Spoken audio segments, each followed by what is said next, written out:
Good evening, guys. Welcome to tonight's video. I want to start off by saying sorry that this video is a bit later. I said I was going to do it a few days ago and I haven't. It's come a bit later than I anticipated, so I apologise for that. But better late than never. So if you haven't seen the first part, make sure you check that out. I'm just going to basically carry on with this list because I didn't want to make the first video too long. So we're just going to carry on with the extra 3 options. Okay, so next, you're in a better mood. Okay, so maybe you're more confident, you feel that maybe change is more possible, you feel better about your choices or more knowledgeable in your choices, you are happier and more positive, you feel more motivated, and maybe you're even more open to trying new things. And this comes from sort of a little part and a little aspect of changing new habits or changing your current habits. You know, you try something and you succeed. And because of that, you get a jolt of inspiration and you sort of get the encouragement to keep going. Not only that, but also from a physiological aspect, you're now getting the nutrients that your body needs. Okay, so especially from this aspect of sort of helping to make you feel better and helping you to produce and utilize our happy chemicals. Okay, next we have. You're stronger and you have more endurance. So maybe you're using the same weight at the gym, but now you're using more range of motion. Maybe you're more doing more reps and more sets with the same weight.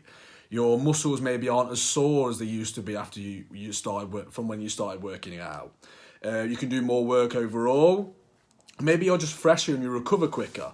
So, you know, now this is because, you know, your nutrition is giving your body what it needs. It's giving it the fuel it needs to do its job, to make us better, to make us fitter, to make us stronger, and to make us recover faster. Okay? Because, you know, we're now getting the fuel and the nutrients that our body needs in order to do so. Okay? And lastly, and it's a bit of a cliche, but it's a big one, it feels more like a lifestyle than a diet. Okay? So it doesn't feel like a chore. It feels like something that can be a part of your life, which is a huge thing. You know, maybe now you're naturally gravitating more towards whole foods. Maybe you pick the salmon over the hot dog and, you know, you don't even think about it. You just automatically pick it. Maybe you decide today that you actually want a salad and you actually mean it. You know, you're not just saying it to try and trick yourself into eating the salad. You actually want a salad, okay? Maybe you have a plan now. Maybe you meal prep in advance and you cook meals in advance. Or maybe you don't even do that. Maybe you just sit down on a Sunday and you decide what you're eating for the week, so you know what to cook, you know what ingredients to buy, and you're planning ahead, okay? And the last one, which again I think is quite a big one, is you don't mess up anymore. Now, don't get me wrong, you still eat birthday cake, you still eat Christmas cookies, you still have, like I have, my Sunday Chinese, but you don't see that as messing up anymore, okay? You don't consider this bad. It doesn't induce guilt anymore. You just see it as part of enjoying life, an occasional part of enjoying life, okay?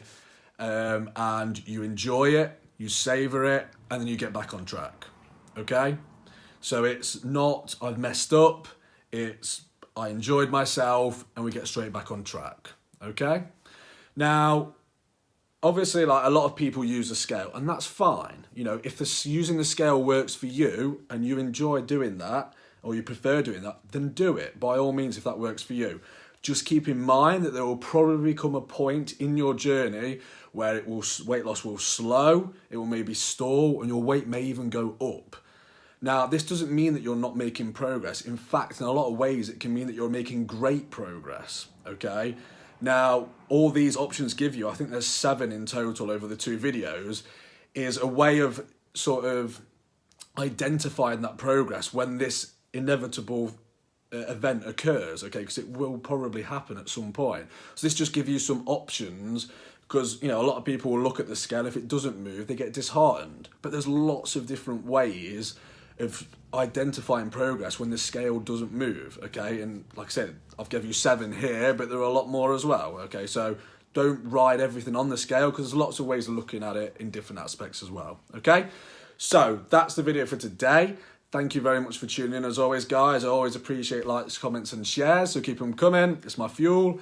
Thank you very much. Just keep in mind, as always, that I only, if you're watching this on my personal profile, I only share tips on here about 2 or 3 times a week.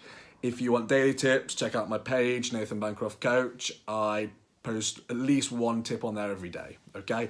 Again, thank you very much for tuning in, guys. Have a nice evening, and I shall see you in the next video. Thank you.